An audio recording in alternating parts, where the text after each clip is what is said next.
Bonjour à tous, j'espère que vous allez bien. On se retrouve aujourd'hui pour une nouvelle recette, celle des churros. Donc vous verrez, c'est une recette hyper facile que vous pouvez réaliser pour un goûter saupoudré de sucre ou de sucre cannelle ou même nappé de pâte à tartiner. C'est vraiment un régal, c'est hyper facile à faire. J'espère que la recette vous plaira. Si ce n'est pas encore fait, n'hésitez pas à vous abonner et moi je vous laisse avec la suite de la recette en images. Pour cette recette, vous aurez besoin de 450 g de farine, 500 ml d'eau, 120 g de beurre, 6 œufs entiers, 20 g de sucre et une pincée de sel. Dans une casserole, versez l'eau,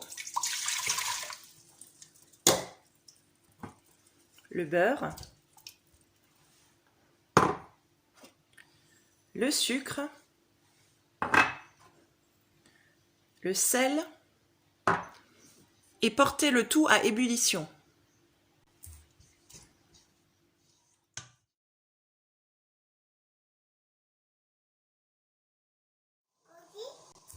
Lorsque l'eau bout, ajoutez la farine.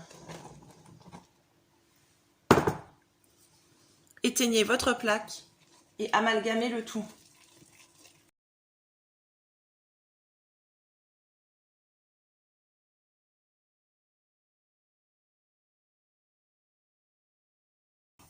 Laissez bien sécher votre pâte.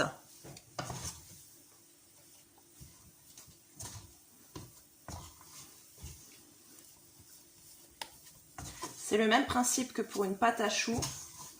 Il faut que la pâte soit bien sèche avant d'ajouter les œufs.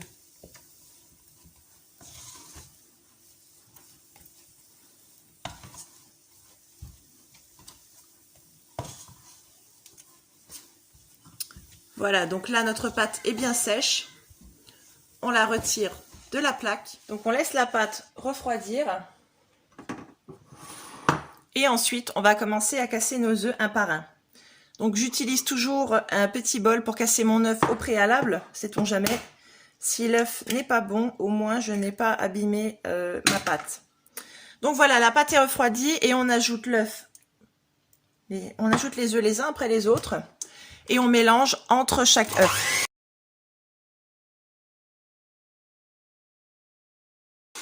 Voilà, donc une fois que l'œuf est bien incorporé, on casse le deuxième, on l'ajoute et on recommence de nouveau la même opération pour tous les œufs. Alors normalement, on utilise 6 œufs, mais il se peut que peut-être 5 œufs suffisent ou alors qu'on en ait besoin d'un septième. C'est vraiment en fonction de la texture de la pâte qu'on va se rendre compte de la quantité des œufs. Et bien sûr, ça dépendra aussi de la grosseur de vos œufs. Donc théoriquement 6 œufs, mais on va les ajouter un à un de toute façon, donc on verra bien si on a besoin d'en ajouter moins ou plus.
Donc voilà, on arrive au 6e œuf que je vais rajouter, puisque ma pâte est toujours encore assez raide.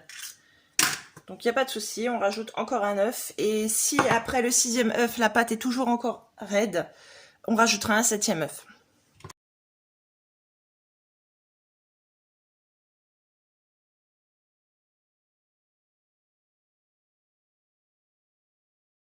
Voilà, donc j'utilise le fameux 7e œuf.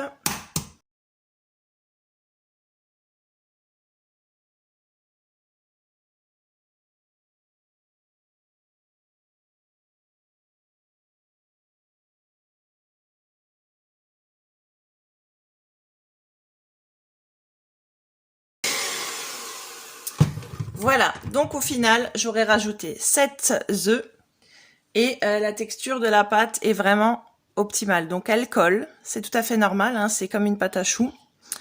Et donc maintenant, on va la déposer dans une poche à douille munie d'une douille en étoile pour pouvoir réaliser nos churros. Donc mon huile est en train de monter en température et dès qu'elle sera aux alentours de 160 degrés, je pourrai donc pocher la pâte à churros, donc que j'ai déposée dans une poche à douille munie d'une douille cannelée, donc une douille étoile. Voilà. Je viens de pocher mon premier churros pour vérifier la température de l'huile et maintenant que je sais que la température est optimale, je peux commencer à faire les autres pochages. Donc je fais une longueur d'environ 15 cm et je coupe au couteau.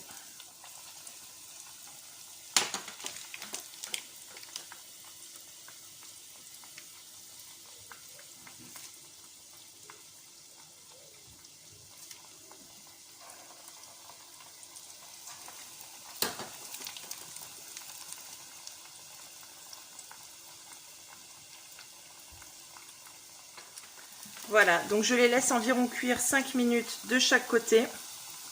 Donc vous voyez, quand il a pris une belle coloration dorée, je le retourne et je poursuis la cuisson.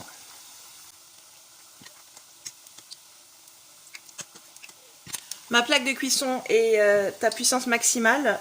Vous devrez certainement descendre un petit peu la plaque en cours de cuisson, sinon vous risquez d'avoir des churros qui seront donc brûlés à l'extérieur et qui ne seront pas cuits à l'intérieur. Donc n'oubliez pas, si vous voyez que ça prend trop vite, baissez votre plaque ou votre feu.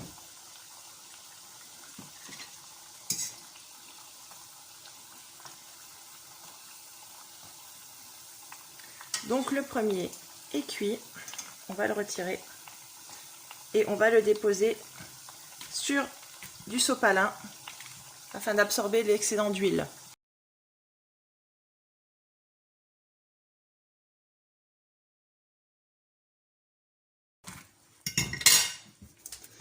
Donc on laisse égoutter les churros et on renouvelle l'opération jusqu'à ce qu'il n'y ait plus de pâte.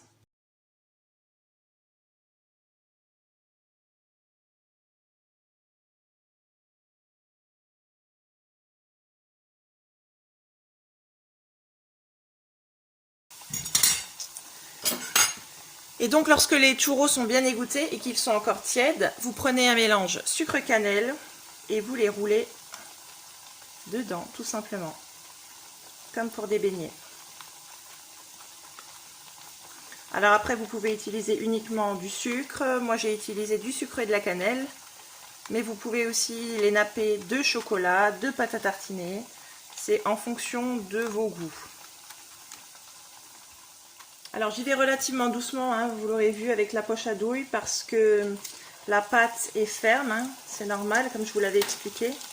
Et j'ai déjà cassé des poches à douille hein, en plastique avec ce type de pâte. Donc j'y vais doucement pour essayer de ne pas la percer.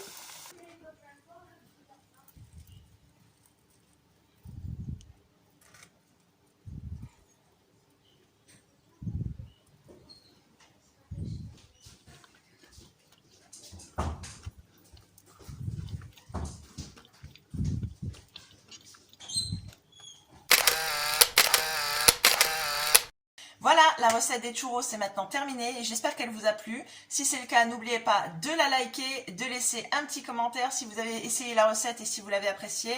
Et si ce n'est pas encore fait, n'oubliez pas de vous abonner. Et moi, je vous dis à très bientôt pour une nouvelle vidéo. Ciao, ciao!